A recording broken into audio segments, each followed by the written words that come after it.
side of the country from where she lives now, from where she has always lived. When the ferry finally did arrive, she embarked with the other foot passengers and climbed the stairs to the top level and pushed through a heavy door to the outside deck, where the ocean wind pressed her clothes against her body. She wrapped her hands around the salty metal railing and looked across the cold water to where she knew the coastal mountains stood, though on this day the mountains were hidden in cloud. So she stared into the blank grey sky and thought, I will always be left by the people I love. Fine. Kathleen was married once. The marriage lasted only a few years, but they remained good friends for over 2 decades because of Una, their daughter, and because they never stopped being fond of each other. So, a lasting friendship. But then one day they had an argument. The argument was bad enough that they didn't speak for 19 years.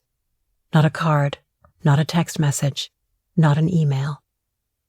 The argument played out on Kathleen's back porch. It was about Una, and other things too.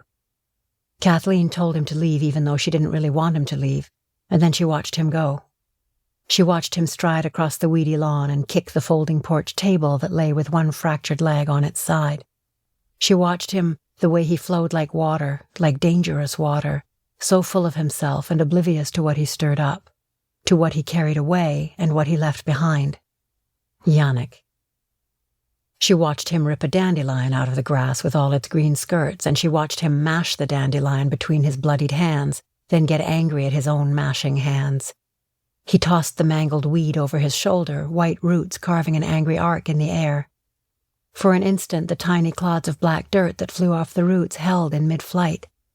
Long enough for Kathleen to consider calling him back so she could apologize for throwing the folding porch table at him. And the ashtray. She threw an ashtray, too.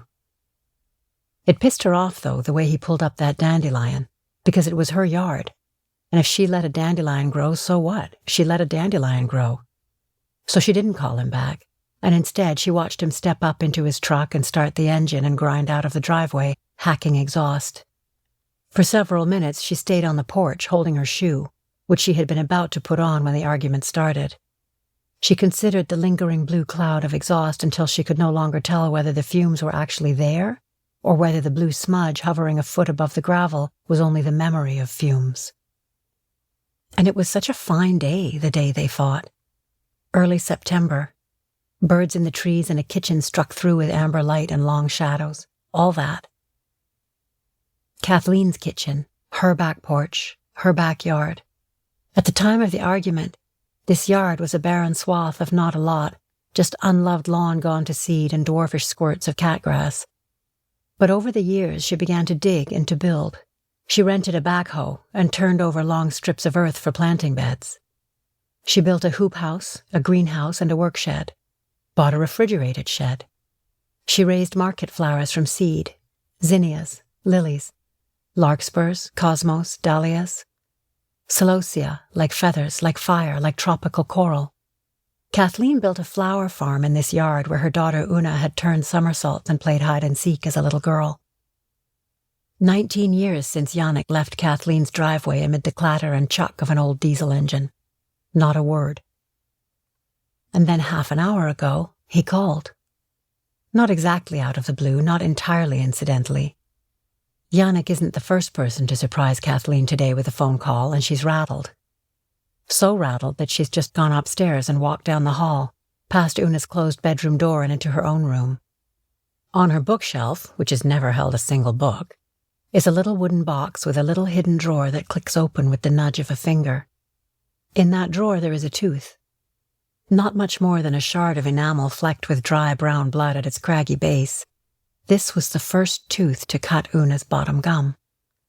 Kathleen tips the tooth out of the drawer and onto her flattened palm to examine it. She remembers how it first felt on the pad of her thumb, how she could feel it in Una's mouth before she could see it, its eager knobs pushing up through Una's bone-hard, slippery gum. Later, this same tooth was the first to loosen, to cling to a tag of skin, bothered by Una's tongue until the socket bled and the tooth fell out, and she presented it to Kathleen, dried to a wrap of stiff and bloodied toilet paper when she got home from school. Kathleen holds her palm up to her nose and smells the tooth, odorless. She tongues her own tooth, a molar that has been warning her on and off for years, and has now...